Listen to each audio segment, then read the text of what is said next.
Assalamualaikum warahmatullahi wabarakatuh. Alhamdulillahirabbil alamin. Alhamdulillahilladzi khalaqas samawati wal ard wa ja'ala al-zulumati wan nur. Alladzi an'amna bi ni'matil iman wal islam wal ihsan. Asyhadu an la ilaha illallah wahdahu la syarikalah wa asyhadu anna Muhammadan abduhu wa rasuluh. Allahumma shalli wa sallim wa barik ala Muhammadin wa ala alihi wa sahbihi fi kulli lamhatin wa nafasin bi adadi kulli ma'lumin. Qala Allah ta'ala fi kitabihil karim a'udzu billahi minasyaitonir rajim. Kullu nafsin dha'iqatul maut. Inna lillahi wa inna ilaihi raji'un. Wa qala Rasulullah sallallahu alaihi wasallam, idza mata ibnu Adam in qata amalu ila min thalathin, sadaqatin jariyatin aw ilmun la yantafi bi aw walidin sholihin yad'u lahu. Sadaqallahu alazim wa sadaqa Rasulillah. Bapak Ibu, anak-anak sekalian, kita kumpul kali ini pengajian Zoom setelah sekian lama kita tidak berkumpul bersama. Ya, inilah pertama kali setelah saudara kita Ahmad Syukri meninggal dunia, pertama kali lagi kita melakukan pengajian Zoom. Dan tema kita utamanya hari ini adalah, tema kita adalah peringatan 40 hari meninggalnya Ahmad Syukri bin Abdul Fattah.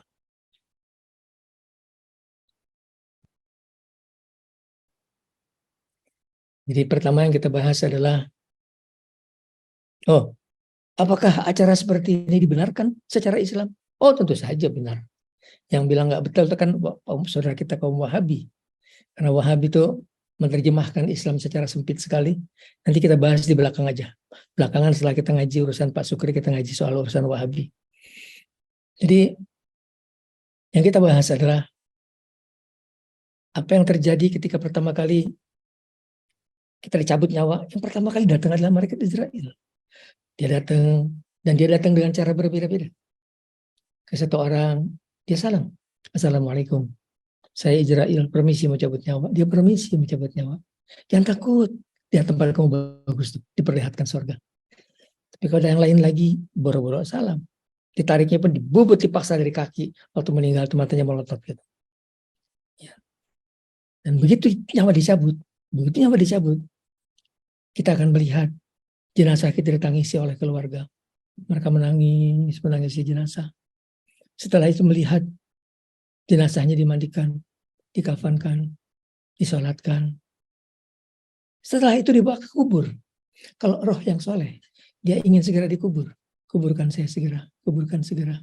Kalau tidak soleh, dia takut. Mau dibawa kemana saya, Begitu masuk ke dalam kubur, begitu terompah terakhir pergi, sudah datang malaikat. Oh, pada waktu itu ruhnya dikembalikan kepada jasadnya. Dan dia merasa seakan yang tadi itu mimpi, cuma mimpi aja. Tadi cuma mimpi aja kok. Tapi aku melihat dia, loh saya di mana ini? Kok dibuat tanah dibungkus? Dia tahu sekarang sudah mati. Setelah kalau orang-orang yang tidak soleh, dia ketakutan. Dia menjerit-jerit, manggil semua keluarganya, bapak, ibu, semua orang dipanggil ketakutan. Datanglah malaikat Munkar Nakir, sudah minta tanggung jawab. Man rabbuka man nabiyuka. Kalau orang ini orang yang soleh, itu sholatnya, puasanya, hajinya, semua datang membela. Jangan tanya-tanya, dia orang yang soleh. Dia salat, dia puasa, dia zakat, dia haji, alaknya bagus. Jangan tanya-tanya, bukakan pintu surga. Dan kalau orang ini orang-orang yang dicintai Rasulullah, yang membela itu Rasulullah, beliau datang membela. Jangan tanya-tanya, ini kesayangan saya, bukakan pintu surga. Itulah kemungkinan terjadi kalau kita masuk ke dalam kubur. Tapi kemungkinan yang kedua, ketiga itu kecil sekali. Kebanyakan yang pertama itu tadi. Kebanyakan orang tidak siap untuk masuk ke dalam kubur. Dalam kubur dia jerit-jerit, minta dihidupkan lagi ke dalam dunia. Berapa lama di dalam kubur? Lama. Ada di mana tuh namanya alam kubur itu alam barzah. Nabi pada waktu perang Badar, beliau bercakap-cakap dengan mayat-mayat kafirin. Kalian dulu nggak percaya sama saya kan? Dulu nggak percaya. Sekarang kalian lihat, omongan saya benar kan? Sahabat protes. Ya Rasulullah, panjenengan ngomong sama orang mati, apa dia dengar? Oh dia dengar, kata Rasulullah. Dia dengar seperti kamu mendengar, cuma tidak bisa menjawab. Dia dekat sekali kepada kita. Di atas kita cuma dipisahkan tabir, kata Rasulullah. Dia melihat apa yang kita kerjakan. Dia mendengar apa yang kita ucapkan. Jadi ini bapak-bapak kita, ibu-ibu kita sudah meninggal dunia, mereka semua sedang di atas kita, nggak jauh-jauh, deket-deket aja. Dia melihat apa yang sedang dikerjakan oleh anaknya. Sementara yang dalam kubur tadi, Tergantung bagaimana amal solehnya. Ada yang sepanjang-panjang terus siksa terus. Dan yang paling berat itu kalau urusan dosa itu urusan manusia. Nabi pernah menceritakan, ini kisah diambil dari kitab Tanbihul Ghafilin. Ada orang mau melakukan perjalanan jauh, dia titipkan barang-barang berharganya kepada sahabatnya. Waktu dia kembali perjalanan, sahabatnya sudah meninggal dunia. Dia tanya ke istrinya si sahabat, barang-barang saya mana? Kata si istri, barang-barang apa? Suami saya nggak bilang apa-apa. Waduh, gimana tuh? Itu barang-barang berharga semuanya tuh.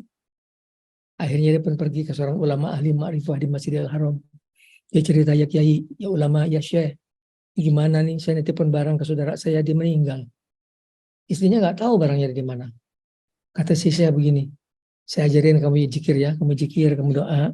Selesai kamu zikir, kamu panggil saudara kamu tuh di sumur Zam-Zam. Dia pun kerjakan apa yang diperintahkan si syekh tadi, si guru tadi. Selesai dia zikir, dia pergi ke sumur Zam-Zam, dia panggil Fulan, gak ada apa-apa, sepi-sepi aja. Balik lagi ke gurunya tadi, ya syekh, gak ada apa-apa tuh, sepi-sepi aja. Aduh, kata saya, jangan-jangan dia ahli neraka. Kalau dia ahli sorga, dia akan menjawab dari situ. Coba sekarang kamu pergi ke Syam, di sana ada sebuah sumur, kamu panggil di sana lagi. Dia pun pergi ke sumur tadi, dia panggil, ya Fulan, dia jawab, ya katanya, saudaraku, barang kamu tuh ada di bawah kolong tempat tidur rumah, kolong tempat tidur saya, permisi aja, meja saya kamu gali ada di situ. Si teman tadi bertanya, kamu kenapa ada di sini? Kamu kan sholat, kamu puasa, kamu zakat, kenapa kamu menjadi orang-orang jadi ahli neraka? Saudaraku, Allah murka kepada saya. Karena saya punya seorang saudara di Khurasan yang saya putuskan dari silaturahim. Lihat di antara masalah kubur kita, kalau masalah silaturahim tidak dipelihara dengan baik. Kita yang masih hidup di dunia, ayo kita sadar banyak kan jadi masalah di dalam kubur. Satu lagi kisah yang bagus berarti ceritakan, kisah tentang serombongan sahabat Nabi, bukan sahabat Nabi, serombongan jemaah haji. Waktu itu Rasulullah sudah meninggal dunia, baru saja Nabi meninggal dunia. Serombongan jemaah haji, salah satu di antara mereka meninggal dunia. Mereka gali kubur, dalam kubur ada ular besar hitam, ditutup lagi. Dia gali lagi tempat lain, tetap ada ular besar lagi. Akhirnya datang ke seorang ulama, waktu itu sahabat Nabi. Saya lupa Pak Abu Zar Al-Ghifari atau salah satu sahabat Nabi. Ini bagaimana nih, ada jemaah saudara saya, saudara kami nih, kita sedang mau berhaji, dia meninggal dunia perjalanan. Kami gali kubur, ada ular. Kita tutup, kita gali lagi tempat lain, ada ular lagi. Kata sahabat Nabi tadi, dimanapun kamu gali tanah, di sana kamu akan mendapatkan ular. Sebab itu adalah hasil perbuatan dia sendiri. Akhirnya, galilah tempat baru, dikuburlah si jenazah tadi. Barang-barangnya dibawa pulang. Sampai di rumah, sampaikan kepada istrinya, sambil nanya, ini suami kamu ini kerjanya apa sih? Ternyata dia penjual gandum. Setiap pagi, dia ambil beberapa tangkai gandum buat masak keluarganya, kemudian digantikan dengan tangkai-tangkai gandum. Jadi dia hianat. Supaya beratnya tetap sama, digantikan dengan tangkai-tangkai, yang ada isinya diambil sedikit dipakai buat masak. Inilah balasan orang yang hianat dalam melakukan kehidupannya. Hati-hati kita pelihara, jangan sampai kita melakukan hal seperti itu. Banyak sebetulnya kisah yang bagus-bagus. Beberapa yang paling penting aja.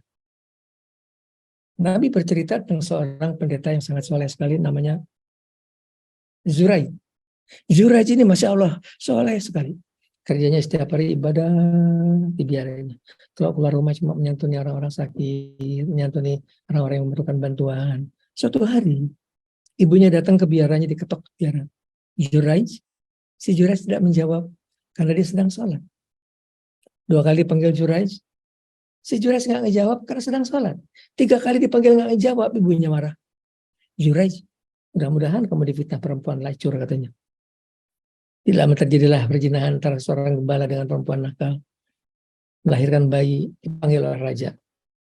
Ini anak siapa? Anak si Zuraij. Kata dia, fitnah si Zuraij. Dia fitnah Zuraij. Kata raja, syarat si Zuraij kurang ajar, di pura-pura jadi pendeta. Syarat ke sini. Si Zuraij disyarat. Katanya, salah saya apa raja? Kata raja, kamu pura-pura jadi pendeta, kamu menghamili perempuan, punya anak haram. Si Jurayj ingat kepada omongan ibunya. Ya raja, saya minta diadili dengan adil. Saya minta supaya saya boleh diketemukan dengan ibu saya. Ibunya datang, ibunya nangis lihat si Jurayj di penjara. Kata si Jurayj, ibu, saya jadi gini kan gara-gara doanya ibu. Kata si ibu, ya Allah, kalau gara-gara saya anak saya jadi begini, maafkanlah saya, maafkanlah dia.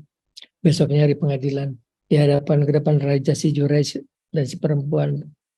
Kata raja kepada perempuan, perempuan, benarkah dia yang menghamili kamu? Benar aja, ini anak-anaknya dia. Itu anaknya sedang dalam gendongannya. Tiba-tiba si Jurayj menghampiri si perempuan.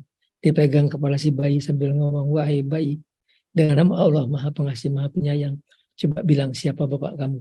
Tiba-tiba si bayi ngomong, bapak saya gembala, katanya. Inilah bayi kedua yang sudah berbicara dalam kandungan. Siapa bayi pertama? Isa al-Masih. Coba kita lihat si Jurayj ini. Sebagian ulama bilang Jurayj seorang nabi di zamannya. Nabi, orang yang luar biasa. Dia bisa bilang, bayi ngomong, si bayi ngomong. Tapi begitu ibunya bilang, mudah-mudahan kamu difitnah perempuan lain, kejadian. Sudah menunjukkan hak seorang ibu.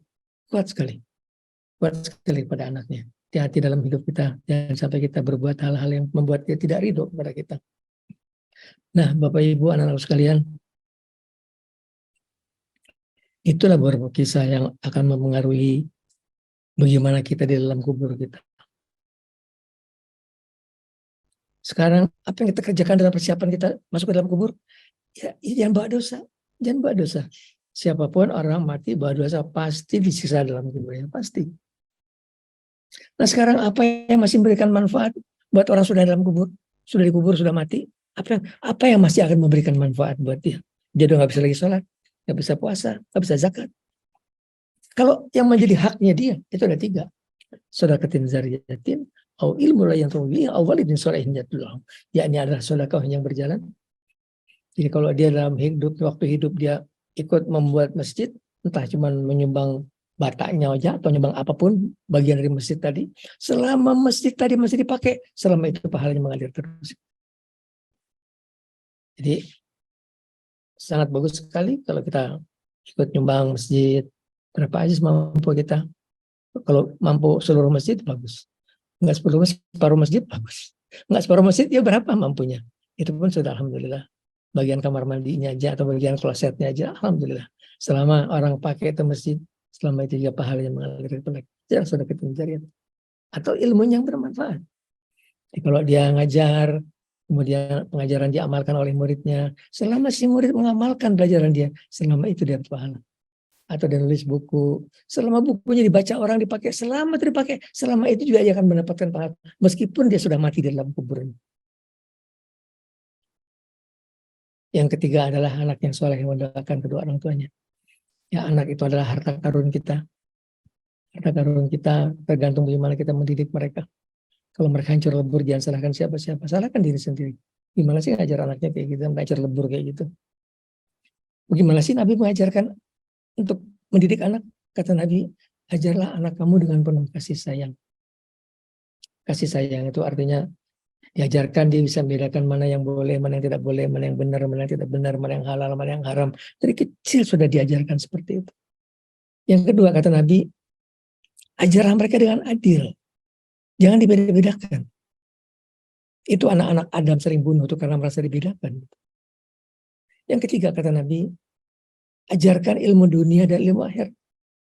Ilmu dunia untuk bekal dia hidup di dunia, supaya jangan miskin. Sebab kefakiran itu dekat sekali kepada kekafiran. Jangan fakir, jangan miskin. Gitu. Ilmu akhirat akan mengantarkan dia masuk ke dalam surganya Allah Subhanahu wa Ta'ala. Ajarkan dari kecil, dia sudah mulai baca Quran. Dari kecil biasa zikir. Umur 7 tahun sudah biasa kalau tidur. Nah, kalau tidur baca Bismillahirrahmanirrahim ya. 11 kali aja, nah sebanyak tangan. 5 kali boleh. Setelah besar sedikit, suruh baca 21 kali Bismillahnya. Setelah besar sedikit, kita ajarkan bacaan-bacaan yang lain lagi. Sampai dari kecil sudah terbiasa hidupnya dengan zikir. Nanti kita akan dengar kalau tidur terkena cetek. Zaman dulu itunya tasbihnya masih bunyi cetek-cetek. Zaman sekarang sudah nggak bunyi lagi. Dia sudah kebiasaan, dia sudah matuh. Katanya matuh, orang sudah bilang matuh, terus dia nggak enak tidur kalau dia nggak zikir. Kalau seperti itu, insya Allah Allah akan menuntun. Allah akan menuntun dia ke jalan yang bagus. Gitu. Yang keempat, ini yang paling susah. Jadikan diri kamu contoh bagi anak-anak kamu, kata Rasulullah. Yang paling susah. Jangan, ayo anaknya suruh. Jangan bohong, anak, jangan bohong. Wah, ibu bilang jangan bohong, ibu bohong lulu. Mau telepon aja bohong. Suruh bilang nggak ada, ibu ada. Itu bukan sebuah contoh yang sangat bagus buat anak-anak kita. Jadikan diri kita contoh bagi anak-anak kita. Tunjukkan soleh itu kayak apa sih? Bagusnya seperti apa sih? Tunjukkan. Karena mengajar dengan perbuatan untuk memberikan kesan kepada anak-anak kita. Kalau itu kita kerjakan, insya Allah dia akan jadi tanaman yang bagus buat kita. Insya Allah nanti dia akan mendoakan kita dalam kubur. Di saat sudah tidak berdaya, kita nggak lagi bisa kita kerjakan, ya anak-anak kita yang mendoakan kita.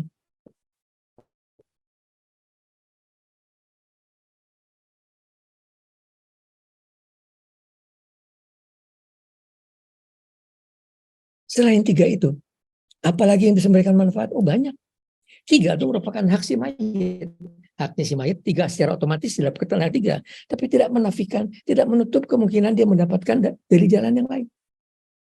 Misalnya saja apa? Misalnya saja ada orang mendoakan dia. Masyhur dalam kitab itu ada seorang kalau lewat kuburan dia baca salawat. Itu saat kuburan itu tiba-tiba mendapatkan ridhonya Allah dengan salawatnya si pemuda tadi. Luar biasa itu. Kalau yang kita keluarga yang melakukan, kita yang paling utama kalau kita sanggup kita hajikan dia. Kiai, bapak saya udah haji. Ya, walaupun sudah haji, tapi jarak antara haji dan mati itu sudah kena kotoran-kotoran dunia lagi. Kena dosa-dosa lagi. Kita hajikan karena haji itu roda amin dumihi kayaumi balatu omong. Dia akan bersih seperti bayi dilahirkan kembali. Dia menghapuskan dosa. Haji itu luar biasa. Kita hajikan dia sama persis, cuma niat yang beda. Niatnya sekarang niat saya menghajikan bapak saya. Boleh kita, boleh. Yang bilang nggak boleh kan Wahabi. Kita bahas nanti kenapa jadi boleh. Boleh. Kita kerjakan, kita hajikan, kita umrohkan, kita dirikan salat hadiah. Salat hadiah itu Nabi yang menuntun. Setelah menguburkan mayat, kata Rasul, kamu dirikan salat 2 rakaat. Di rakaat pertama, setelah surat Al-Fatihah, kamu baca surat Al-Ikhlas 11 kali. Setelah itu, baca surat At-Takasur sekali, baca ayat kursi 1 kali. Rakaat kedua kerjakan seperti itu. Setelah selesai sholat, sampaikan doa, ya Allah, sampaikanlah pahala sholat saya ini untuk bapak saya. Kata Nabi, Allah memberikan 1000 cahaya ke kubur si bapak tadi. Luar biasa salat tadi itu. Boleh nggak dikerjakannya siang kai? Wah, saya nggak berani jawab tuh. Nabi kalimatnya setelah salat isya. Soalnya kalimat Nabi itu setelah selesai salat isya, dirikan salat tadi. Ya kalau antum tanya, boleh nggak salat zuhur? Saya nggak tahu. Saya nggak berani jawabnya gitu. Kalimatnya jelas sekali, setelah salat isya, kamu dirikan salat 2 rakaat, kata Rasulullah. Itu bisa kita kerjakan. Kita hajikan, kita umrohkan, dirikan salat hadiah, kita sedekah niatnya buat beliau, karena masyhur dalam Al-Quran malah itu orang dalam kubur itu minta dihidupkan ke dunia, kepengen apa? Kepengen salat. Rabbi laula akhartani ila ajalin qarib fa asadqa aku minas solihin. Kalau saya dihidupkan ke dunia lagi, kata si mayit, saya ingin bersedekah. Dia bukan ingin berhaji, bukan umroh, bukan mau sholat, bukan mau puasa, ingin sedekah. Itu menunjukkan betapa nilai sedekah itu luar biasa. Luar biasa sedekah itu. Ayo kerjakan saudara-saudaraku. Kerjakan. Apalagi Allah berfirman dalam Al-Quran, Ar-Ra'aital ladzi yukadzibu bid-din, fadzalikal ladzi yad'u'ul yatim, wa la yahuddu 'ala ta'amil miskin. Tahukah kamu pendusta dalam agama? Ini mereka tidak pernah menyantuni anak yatim, tidak pernah memberi makan fakir miskin. Nah, saudaraku, inilah bulan Lebaran anak yatim, bulan Muharram. Ayo santuni anak yatim. Haram antum tidak melakukan seperti itu. Tiap tahun umroh, Allah bilang antum cuma pendusta dalam agama. Kamu pendusta dalam agama sebelum kamu menyantuni anak yatim. Itu firman Allah, Allah yang bilang. Ayo santuni anak yatim semampu kita, sebisa kita. Mampunya 1000 orang, 1000 orang. Mampunya 100 orang, 100 orang. Mampunya 10 orang, 10 orang. Mampunya seorang. Berapapun sesuai kemampuan kita. Tapi jangan kemampuan kita banyak.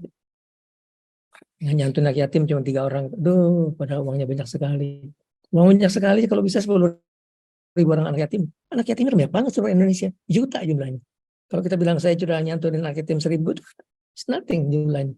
Tapi paling tidak menunjukkan kepedulian kita kepada anak yatim. Menunjukkan cinta kasih kita pada anak yatim. Sebab kata Nabi, aku dengan di hari akhir seperti gajari ini, kata Islam. Poinnya adalah haram. Kalau orang tidak menyantun anak yatim, tidak memberikan makan bagi miskin. Umroh tiap tahun, tapi nggak pernah memberikan miskin, tidak pernah menyantun anak yatim. Lu jauh sekali dari dunia Allah. Jauh sekali dari dunia Allah. Itu cuma hal-hal yang menyangkut hubungan antara manusia itu luar biasa, nilainya tinggi sekali mata Allah Subhanahu wa taala. Sudah sering sekali kita ceritakan pelacur yang turun ke sumur minum air, naik ke atas lihat seekor anjing menjulurkan lidah kehausan. Si pelacur pikir kesian banget si anjing, nggak bisa turun, dia pun turun lagi. Dia ambil air di sepatunya, dikasih minum tuh anjing, dan Allah mengampuni seluruh dosanya. Allah mengampuni seluruh dosanya dengan sebab dia memberikan kasih sayang kepada seekor anjing. Bayangkan kalau pada seorang manusia. Baik guru besar saya Syekh Qadir Jailani bilang, kamu memberi makan orang kelaparan, memberi makan seorang kelaparan, itu lebih utama daripada bikin masjid. Ya Allah, bandingannya bikin masjid, coba. Ngasih makan orang kelaparan, itu lebih utama daripada membuat masjid, kata beliau. Betapa tingginya nilai-nilai kasih sayang antara manusia. Allah tidak akan sayang kepada orang yang tidak memiliki kasih sayang, tidak memiliki kepedulian sosial sama sekali. Tega melihat orang lain sedang dalam kesusahan. Tegel kita orang lain sedang miskin, gitu. Sementara dia hidup berfoya-foya, senang-senang. Jangan. Kalau kita mau selamat dalam kubur, inilah diantaranya hal-hal yang melepaskan kita dari kesulitan di dalam kubur.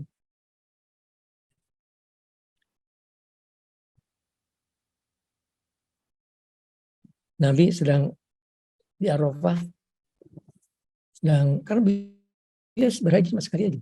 Sama sekali beliau berhaji. Sedang di Arafah itu di antara kalimat beliau, inna rahmatan la tanzilu ala qaumin fihim qat'i rohim.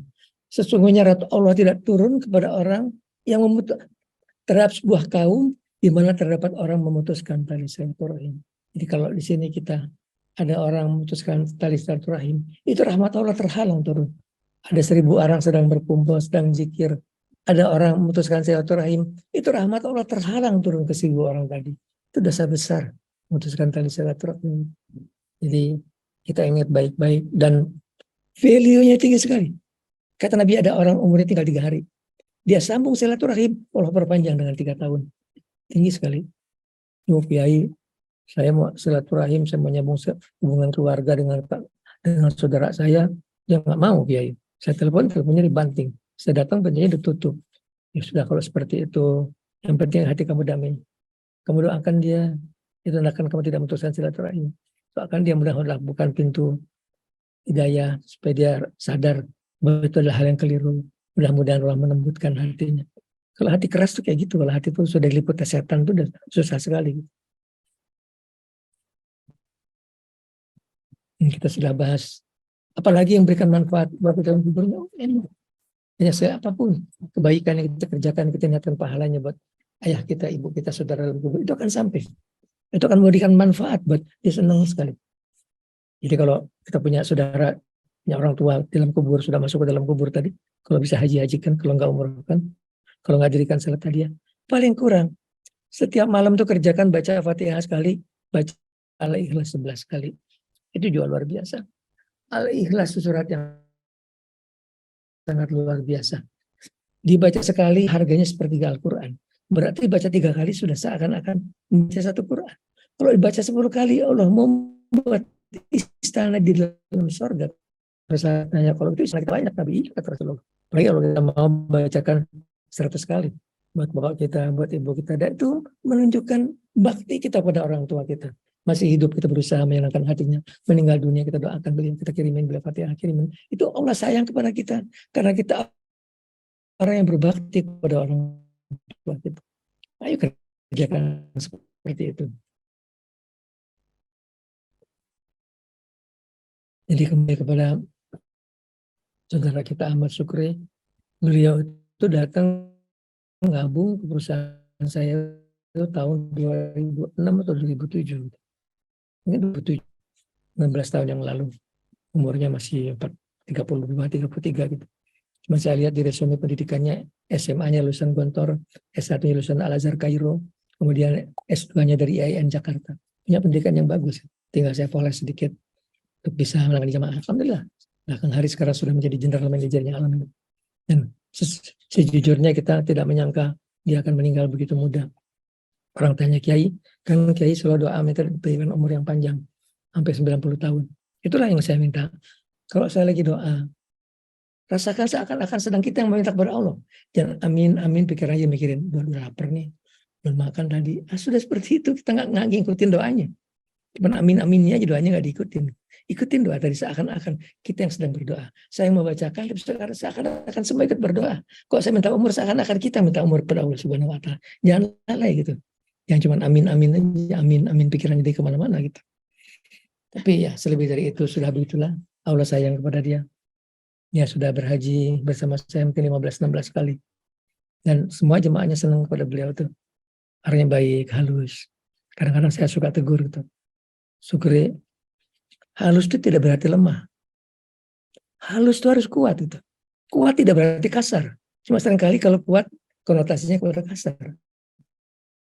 Kalau halus kepada lemah. Jangan. Kamu halus tapi kuat. Nah. Tegakkan yang benar. Tegakkan yang benar. Jangan nggak jelas gitu. Harus jelas. Kalau dia mau orang yang nggak bagus, bilang nggak bagus. Jangan digaulin. Gitu. Mau nginep di rumah kamu, jangan terima gitu. Lo jelas-jelas sih orang yang nggak bagus. Kalau melihat pandangan murka, kamu kebagian murkanya Allah. Kalau orang bagus, kamu undang suruh tidur rumah kamu. Kalau melihat dengan pandangan kasih sayang, kamu kebagian sayangnya Allah Subhanahu Wa Taala. Yang tegas gitu. Yang karena nggak enak, riku, risih. Kalau memang dia nggak bagus ya, dia minta izin tinggal di rumah, aduh maaf, saya nggak bisa gitu. Tapi itulah beliau. Secara keseluruhan, anak itu luar biasa, menyenangkan. Nggak ada orang nggak senang. Setiap rombongan umroh haji selalu bilang Pak Sugri menyenangkan. Nggak pernah ada hal yang tidak bagus. Mukanya selalu tertawa, selalu tersenyum. Nggak ada muka cemberut.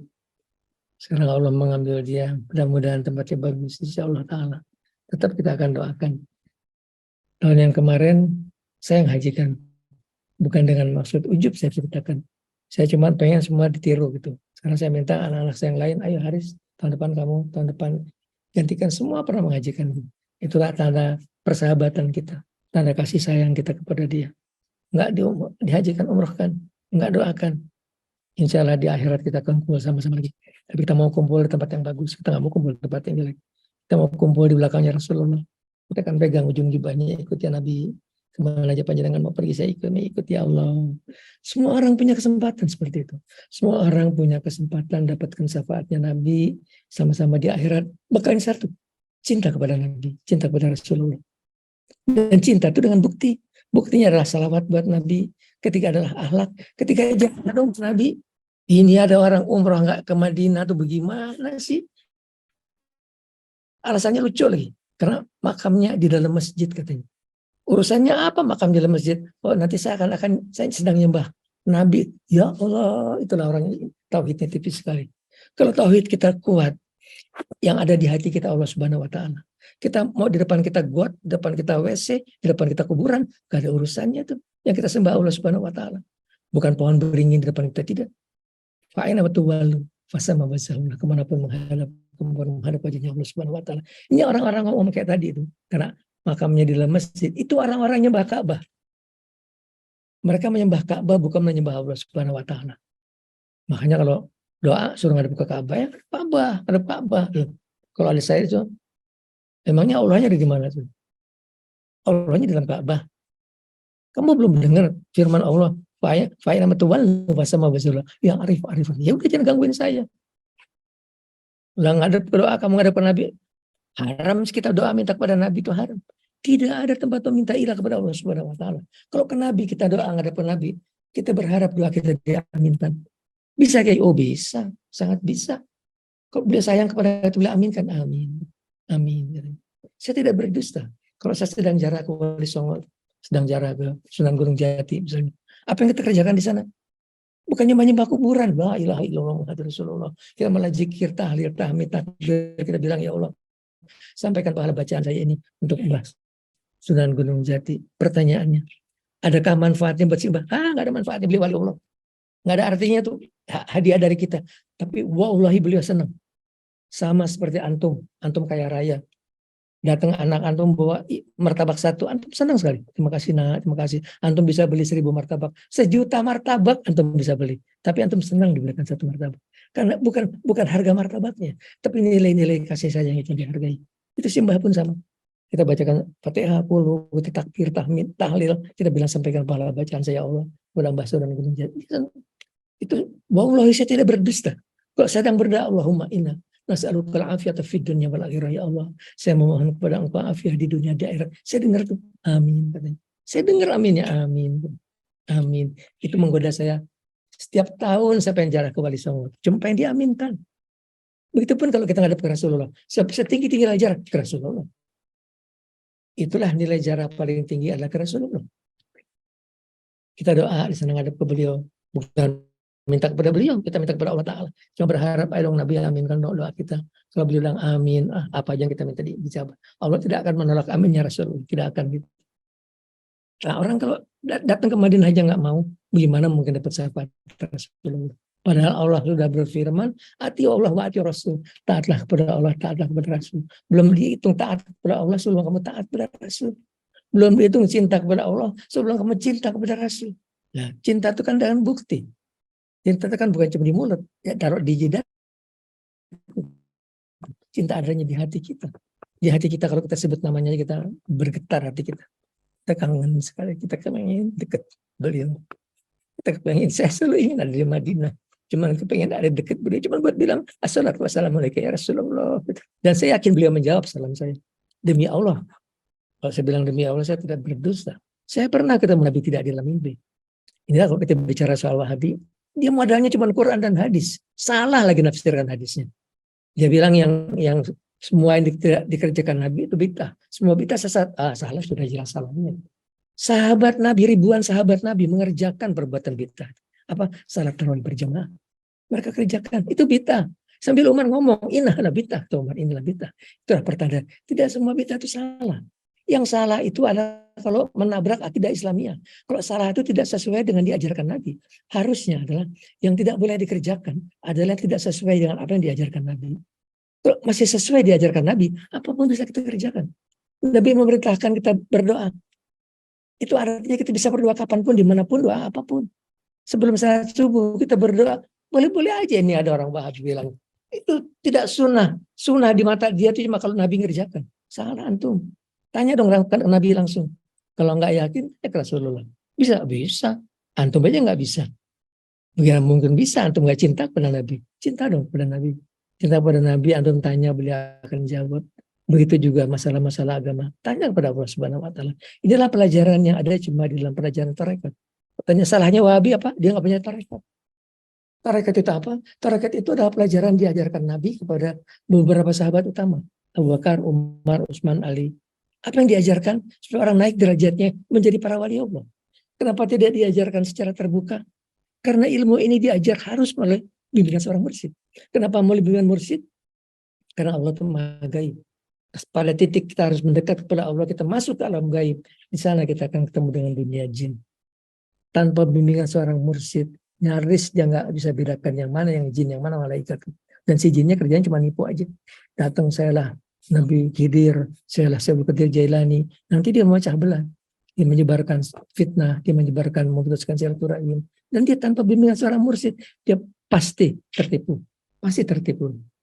Karena itulah tidak mungkin dunia ini dimasuki tanpa bimbingan seorang mursyid. Karena itulah diajarkan tidak secara terbuka. Apa yang diajarkan di sana? Yang diajarkan di sana adalah bagaimana kita menjadi para wali Allah. Poin akhirnya itu. Ya, apa itu wali Allah? Itulah yang kata Allah sendiri dalam hadis qudsi. Akulah akan jadi matanya dan untuk dia melihat. Akulah jadi telinganya dan untuk dia mendengar. Akulah jadi kakinya dan untuk dia berjalan. Inilah orang-orang yang kalau di Arafah, wah bismillah dia sampai di Arafah. Itu kalau sedang di Arafah mereka kumpul. Itulah menggoda saya selalu madu di Arafah. Orang berhaji berkali-kali saya larang. Sekali kecuali kamu yang kedua aja haji kan orang tua boleh. Kalau nggak usah. Nanti umrah Ramadan aja. Umrah Ramadan itu saya akan berhaji bersama aku kata Rasulullah. Laki Kiai tiap tahun berangkat. Ya saya kan pembimbing ibadah. Saya boleh dong berangkat tiap tahun. Padahal saya selalu kangen dengan suasana Arafah. Saya kepengen jadi bagian majelis agung di mana seluruh para wali Allah sedunia kumpul. Di mana gurunya para wali ada namanya Khidir alaihissalam. Mereka berdoa, ya Allah kabulkanlah doanya orang sedang wukuf. Ampunilah dosanya. Itu doa Arafah mustajabah karena doanya mereka. Jadi Ustaz Majid sedang kita di Arafah. Tiba-tiba ada orang yang masuk ikut zikir ke kita. Ya cuma mau bilang tiba-tiba ada orang masuk. Saya cuma ingetin aja, dan kalian kamu cium tangannya, kamu kejar, kamu cium tangannya. Itu berkah buat kita. Mereka, salah satu mereka mau duduk di situ, mau mendoakan kita. Mereka tampil kadang-kadang dengan berbeda-beda gitu, dengan cara yang berbeda-beda. Tapi rohani kita tahu. Kalau ini saya tahu, ini pembesar, ini jenderal. Kita cuma kopral aja, dia jenderal. Kita tahu dia nggak bisa nipu kita. Jadi kita balik lagi, kita ngomongnya acak-acakan. Kita lagi bicara soal Ustadz Syukri. Beliau ada orang yang menyenangkan, orang yang baik sekali. Mudah-mudahan sekarang tempatnya bagus. Mudah-mudahan salah satu teman-temannya surganya Allah Subhanahu wa Ta'ala. Kita akan doakan nanti.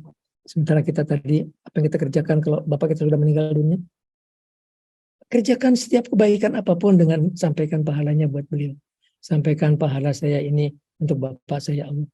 Entah kita zikir, entah kita doa, entah kita bacakan Fatihah, bacakan Yasin, whatever. Entah kita sedekah, apapun. Entah kita nyumbang masjid, dengan pahalanya buat Bapak saya. Kita bisa kerjakan seperti itu. Dan kita tidak kehilangan pahala. Dan jangan cari pahala dalam hidup kita. Wahabi yang hidupnya cari pahala. Hitung-hitung pahala-pahala. Oh, banyak nih pahalanya, banyak nih pahalanya sedikit. So, kenapa saya bilang jangan hitung pahala? Nabi pernah bercerita tentang seorang pendeta Bani Israel yang sudah ibadah kepada Allah selama 500 tahun. 500 tahun dia ibadat kepada Allah. Dia tinggal di sebuah pulau dikelilingi lautan. Setiap hari dia puasa. Dia buka puasa cuma minum air putih, makan delima satu. Ada pohon delima selalu berbuah setiap hari. Setelah itu dia puasa lagi. Setiap hari cuma delima satu, minum air putih. Sujud aja. Malaikat bilang kalau saya lihat tuh pulau, saya lihat di sujud. Dia tinggal sendirian di pulau tadi. Allah mewahyukan, bilang kepada dia, masukkan ke dalam surga dengan rahmatku. Dia nggak mau. Masukkan saya dalam surga dengan amal saya. Saya pantas dong masuk surga. Udah 500 tahun ibadat. Makan cuma ada 5, minum air putih, gak punya istri, gak punya keluarga, gak ada siapa-siapa. Tiap hari sujud, pantas untuk masuk surga. Kata Allah Ta'ala. Kalau begitu kita timbang amalnya. Berapa banyak sih amalnya? Timbang. Berat sekali. Berat sekali. Tapi di sisi timbangan lain. Di sisi timbangan yang lain. Allah meletakkan nikmat. Nikmat dengan sebab dia punya mata. Setelah ditimbang. Ternyata nikmat punya mata lebih berat dari ibadat 500 tahun. Kata Allah Ta'ala masukkan ke dalam surga. Masukkan ke dalam neraka. Amalnya belum cukup. Baru saya timbang pakai nikmat punya mata. Belum saya timbang dengan seluruh nikmat. Masukkan ke dalam neraka. Baru dibilang Allah, masukkan dalam surga dengan rahmatmu. Kalau dengan rahmat saya silakan masuk ke dalam surga. Paling mengharukan. Waktu Nabi melakukan hadis ini, beliau pun bersabda. Bahkan saya. Saya pun nggak bisa masuk ke dalam surga kecuali dengan rahmat Allah. Artinya apa? Jangan bergantung pada amal kita. Amal orang 500 tahun yang nggak bisa digantungin, pada amal kita goreng patut. Yang ada goreng patut semuanya. 500 tahun aja nggak bisa digantungi. Bergantungnya pada apa? Bergantunglah pada rahmat dan kasih sayang Allah Subhanahu wa Ta'ala. Ya, inna rahmatullah qaribun minal muhsinin. Rahmat Allah dekat pada orang yang berbuat kebajikan. Kita kerjakan kebajikan dengan harapan di situ rahmat Allah. Kita buang paku dari tengah jalan, mudah-mudahan dengan buang paku tadi rahmat Allah ada di situ. Jangan gantung pada amal kita nggak bisa digantungin. Nggak usah ngitung-ngitung pahala-pahalanya berapa. Kita bilang ya Allah, nggak dikasih pahala pun nggak apa-apa. Asal jangan tinggalkan saya barang sekejap mata pun ya Allah. Saya ingin selalu berada di hadirat Engkau. Jangan tinggalkan saya. Masih dikasih pahala, Orang ngasih pahala atau orang masih ya begitu. Tapi sih kalau boleh nggak Kiai kalau saya nggak bisa tarpa, boleh. Itu tergantung rohani Allah. Kalau ibadahnya masih mau cari pahala boleh. Nggak ada yang salah juga. Cuma tergantung tingkat rohani masing-masing. Bapak Ibu, jadi kita kerjakan semua kebaikan-kebaikan, kita sampaikan pahalanya buat, kalau yang 3 tadi sudah haknya dia tadi itu. Yang lainnya kita dengan ikhtiar kita hajikan, kita umrohkan, kita salah hadiah, kita bacakan Yasin, bacakan Fatihah pakai puluh, kita sedekah, kita kerjakan setiap kebajikan, kita niatkan pahalanya buat keluarga kita di dalam kubur. Ya itulah hal-hal yang masih akan memberikan manfaat untuk almarhum di dalam kubur. Apa yang diperintahkan oleh Nabi menyangkut masalah orang di dalam kubur. Salat Doakanlah dia, kata Nabi. Pertama itu kalimat beliau. Itu perintah Nabi, kita mendoakan orang-orang di dalam kubur. Yang kedua kata Nabi adalah tunaikanlah kewajiban-kewajibannya. Jadi jangan sampai orang masuk ke dalam kubur masih punya hutang. Terhalang orang masuk ke dalam kubur karena hutangnya, kata Rasulullah. Ada orang sudah mau masuk surga, gara-gara ada hutangnya dia nggak bisa masuk surga. Itulah dianjurkan kita, keluarga masih hidup, kita tanya aja siapa merasa punya piutang dia di saudara saya ini, tagih ke saya akan bayar gitu. Saya akan bayar. Yang ketiga adalah kita sambung silaturahim dengan teman-teman sahabatnya yang masih hidup. Itu dia diperintahkan Nabi. Yang keempat adalah itu masuk di kemah. Jadi muliakanlah para teman-temannya, para sahabat-sahabatnya. Itu diantara yang diperintahkan Nabi, yang kedua masalah si mayit tadi. Selebihnya tadi kita sudah bahas amal-amal yang akan memberikan manfaat buat mereka di dalam kuburnya. Nah, kita yang masih hidup di dunia, apa yang kita kerjakan? Yang kita kerjakan adalah siap-siaplah kita juga akan masuk ke dalam kubur. Kata Nabi itu malaikat Israel setiap hari datang 5 kali.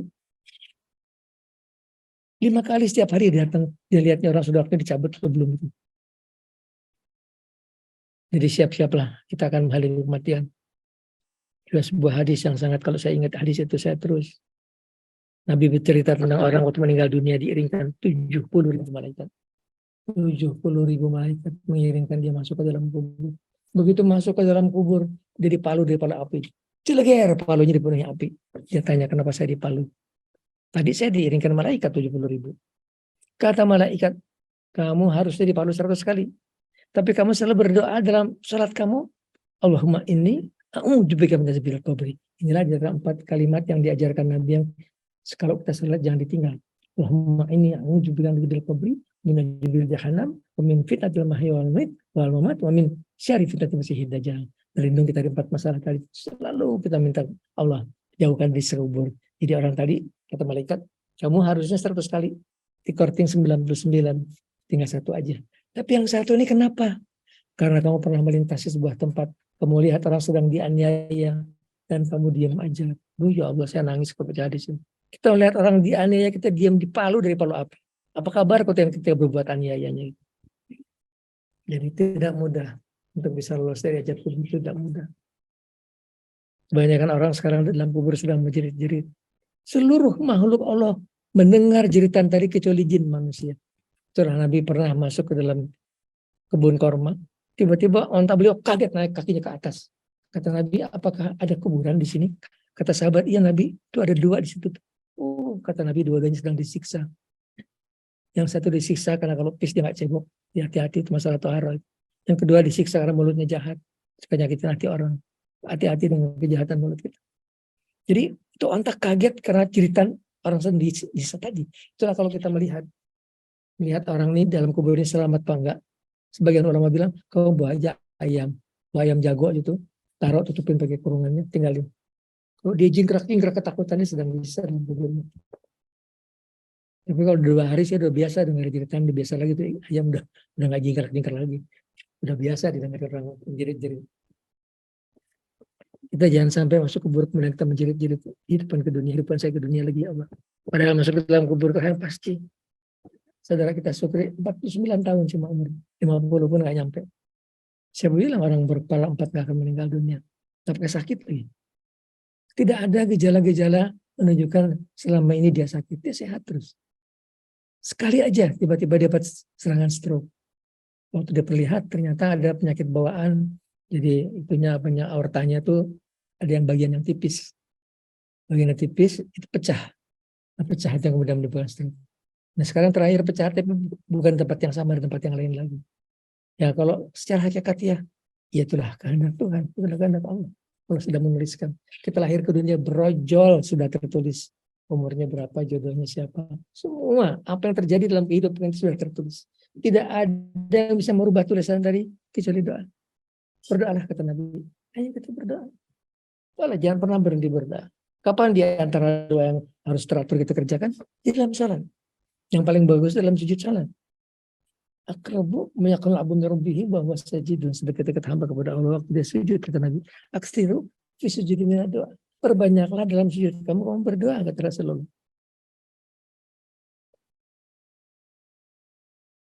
Kalau kita doa dalam sujud, Pertama, tidak boleh berbahasa Indonesia, salat kita batal. Karena tidak boleh berbahasa selain bahasa Arab. Kalau mau diucap, boleh. Nabi itu kalau sedang sujud kedengaran. Allahumma ini, a'udzu biridhoka min sakhatika, wa bima'afatika min uqbatika, wa a'udzu bika minka, la uhsitanan alaik, anta kama nafsika. Dicatat oleh Ibu Aisyah. Dan beliau baca doa sambil nangis. Ya Allah, saya berlindung dengan kemaafan Engkau dari murka, biridhoka, dengan ridho Engkau dari kemarahan Engkau. Dan saya berlindung dengan kemaafan Engkau dari sisa Engkau. Dan aku berlindung kepada Engkau dari Engkau. Aku berlindung kepada Engkau dari Engkau. Ini terkait kepada kisah Nabi pada waktu beliau suatu hari menangis terseduh-seduh. Menangis terseduh-seduh sampai datang malaikat Jibril, Muhammad kenapa kamu menangis begitu sedih? Ya Jibril, saya tahu dari mana. Nasib saya tidak seibat. Jawaban tadi, Jibril ikut nangis. Kata Rasulullah, kenapa kamu ikut-ikutan nangis? Ya Muhammad, saya tahu dari mana nasib saya tidak seperti Harut Marut. Ini Bal'am bin Baura ada seorang pendeta yang luar biasa. Dahsyat luar biasa. Kalau dia melihat ke langit, dilihat tulisan Allah di langit. Kakinya sudah diseparuh enggak? Suatu hari kedatangan raja, datang mbak putri yang sakit, minta diobatin, ditinggal, diobatin, sembuh. Setelah sembuh, setan sengaja meningkat, kemudian menggoda Bal'am. Itu putri, kalau kamu gak obatin udah mati, di milik kamu, tidurin aja, ditidurin. Habis tidurin hamil, lalu Bal'am, hamil gimana? Bunuh aja, dibunuh. Datang raja nanya, anak saya mana pulang katanya. Nggak tahu tuh, tiba-tiba udah pulang. Raja pulang, setan datang ke raja, enggak, anak kamu udah dibunuh. Raja balik lagi mau balas dendam. Si Bal'am datang, si setan datang ke Bal'am. Bal'am, itu putri sakit saya yang cekek, sengaja supaya dibawa ke kamu. Sekarang gimana tuh Bapak, kamu sujud? Dia sujud ke setan 3 kali, datang raja dipenggal lehernya, dia mati dalam keadaan kafir. Dari pendeta yang melihat ke langit terlihat tulisan Allah, sekarang dia mati dalam keadaan kafir. Dan Nabi menangis terseduh-seduh, saya tahu dari mana nasib saya tidak seperti itu. Kemudian kisah Harut Marut, ini kisah ketika zaman Nabi Idris. Jumlah manusia sudah banyak. Malaikat di langit itu heran. Ini manusia dijadikan khalifah di muka bumi. Kok kerjanya bikin dosa sih? Berzina, membunuh, mabuk-mabukan. Allah suruh pilih wakil, dipilihlah Harut Marut, diterjunkan ke dunia. Jatuh cinta seorang perempuan yang sangat cantik di zamannya. Waktu si perempuan dilamar dia mau. Karena si malaikat rupanya bagus. Tapi dia mengeluarkan syarat. Dari balik bajunya dia keluarkan berhala. Kata si Harut Marut, saya nggak nyembah berhala, nggak mau. Perempuan nurunkan tawaran. Kalau kamu nggak menyembah berhala, pilih salah satu. Atau membunuh, atau berzina, atau minum arak. Si malaikat pikir membunuh dosanya gede, berzina dosanya gede, minum arak aja lah, dosanya kecil. Dia minum arak, dia mabuk, habis mabuk dia berzina dan membunuh. Komplit tiga-tiganya dikerjakan. Setelah malaikat di langit tahu ternyata jadi manusia itu susah. Mereka mendoakan, ya Allah ampunilah dosanya anak Adam, ampuni dosanya anak Adam. Dan Nabi dalam sujud beliau, Allahumma ini a'udzu biridhoka min sakhatika, a'udzu bika minka. Saya berlindung kepada Engkau dari Engkau, sambil menangis terseduh-seduh. Sampai ada suara, kalau kalian berdua dijamin tidak akan terjadi seperti itu. Jadi saya bilang kita nggak akan kepleset dalam hidup kita. Wah, aku kiai, nggak akan aku kepleset. Saya bilang, kepleset tidak kepleset, terserah Allah berikan kita kekuatan tidak kuat. Minta kekuatan kepada Allah Subhanahu Wa Taala. Gimana caranya kita tidak berbuat dosa? Tadi saya bilang, jangan bikin dosa, jangan mati buat dosa. Gimana caranya kiai mati nggak buat dosa? Kita setiap hari minta ampun kepada Allah Taala. Every day minta ampun dengan 2 istighfar. Astagfirullahaladzim. Alhamdulillah ilaha illahu wa rahim wa atubu ilaih. Satunya hayyu wa qayyum la ilaha illa anta subhanaka in kuntu minaz zalimin. Every day kita kerjakan. Nanti kita bersih. Dan terutama kita minta maaf pada seluruh manusia. Minta ridhonya semua manusia. Karena dosa pada manusia itu susah dapat ampunan Allah. Susah itu bukan tidak bisa. Bisa tapi susah. Paling gampang kalau orang tadi ridho. Minta ridhonya, maaf ya, aku suka bicara jelek tentang kamu, maafin saya. Kalau dia sudah ridho, sudah kita minta ampun, Allah ampuni dosa kita. Kalau sudah bersih dosa kita, jaga supaya tetap bersih. Gimana jaga tetap bersih? Jangan berbuat dosa. Gimana jangan berbuat dosa? Kita harus sadar bahwa manusia itu berbuat dosa karena ada setan dan ada nafsu. Nafsu sejatinya adalah karunia Allah agar manusia mempertahankan kehidupan. Diberikan nafsu seks. Kalau orang kehilangan nafsu seks, kehidupan berhenti. Tapi orang setan dikendalikan. Yang penting nafsunya terpuaskan. Mau halal, mau haram, mau istrinya sendiri, istrinya orang. Yang penting terpuaskan. Jadi pelajaran tidak berbuat dosa adalah pelajaran untuk kita mengendalikan nafsu. Gimana caranya? Puasa. Ya, saya bilang nyaris tidak mungkin orang mendekat kepada Tuhan tanpa puasanya. Nyaris tidak mungkin. Puasa. Paling sedikit Senin Kamis. Kalau kuat Senin Kamis Jumat. Kemudian zikir. Zikir Allah. Zikirnya apa Kiai? Yang paling kuat menahan diri untuk godaan tadi. Hasbunallah wa ni'mal wakil. Wa la haula wa la quwwata illa billahil azizil hakim. Jadi kita kuat sekali. Untuk tidak berbuat durhaka kepada Allah Subhanahu wa taala. Kalau tidak, kalau kekuatan dicabut oleh Allah, kita akan terpeleset di dalam dosa. Jadi kalau lihat orang sedang berbuat dosa, ya jangan mencibir. Jangan mencibir, itu kesian. Kita terima kasih kepada Allah, itu bukan kita. Itu dia. Alhamdulillah Allah memberikan kita kekuatan. Dan kita doakan dia, supaya dia menemukan jalan kembalinya. Kesian. Karena orang kalau digoda setan, kalau nggak kuat-kuat dia akan jatuh. Jangankan manusia biasa. Tadi pendeta malah bin Baur juga jatuh ke dalam godaan setan. Yang adalah kita terus istiqomah dalam mendekat kepada Tuhan, dalam istighfar kita, dalam zikir kita. Itulah jalan-jalan kita untuk kita tidak berbuat durhaka kepada Allah Subhanahu wa taala. Kita sudah bahas tadi apa yang kita berikan manfaat buat anak-anak Pak Sukri. Ayo kerjakan salat hadiah, kerjakan semampunya, bacakan Yasin, bacakan Qul setiap hari. Kita doakan Bapak kita supaya beliau mendapatkan kenikmatan, supaya lebih menjamin bahwa mendapatkan dalam kuburnya lah kenikmatan. Sudah 5 seperempat, baiklah sekarang kita akan zikir tentang buat Pak Sukri. Setelah itu kita akan bahas tadi masalah Wahabi tadi. Hadratul Nabi Mustafa Rasulullah sallallahu alaihi Muhammadin sallallahu alaihi wasallam alaihi wasallam wajhihi mudriyatihi wa biya fajr rahim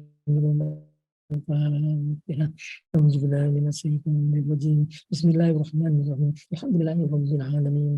Arrahmanir rahim. Maliki yaumiddin. Iyyaka na'budu wa iyyaka nasta'in. Ihdinas siratal mustaqim. Siratal ladzina an'amta 'alaihim ghairil maghdubi 'alaihim waladdallin. Ibrahim alaihissalam, Ismail, Ishaq, wa Yaqub, Yusuf, Daud, Sulaiman, Musa, wa Isa, wa Idir, wa Jamil, Anbiya Allah. Al-Hadrat Nabi Muhammadin sallallahu alaihi wasallam al-Fatihah. Bismillahirrahmanirrahim. Alhamdulillahirabbil alamin. Arrahmanirrahim. Maliki yaumiddin. Iyyaka na'budu wa iyyaka nasta'in. Ihdinas siratal mustaqim. Siratal ladzina an'amta 'alaihim ghairil maghdubi 'alaihim. Ya awliya ilahi ta'ala min masarikil ardi ila maghribiha fi bariha wa bahriha min yaminiha ila shimaliha bil hadrat Nabi Muhammadin sallallahu alaihi wasallam jalhumul Fatihah. Alhamdulillahi minas syaitonir rajim. Bismillahirrahmanirrahim. Alhamdulillahirabbil alamin. Arrahmanir rahim. Maliki yaumiddin. Iyyaka na'budu wa iyyaka nasta'in. Ihdinas siratal mustaqim. Siratal ladzina an'amta 'alaihim ghairil maghdubi 'alaihim.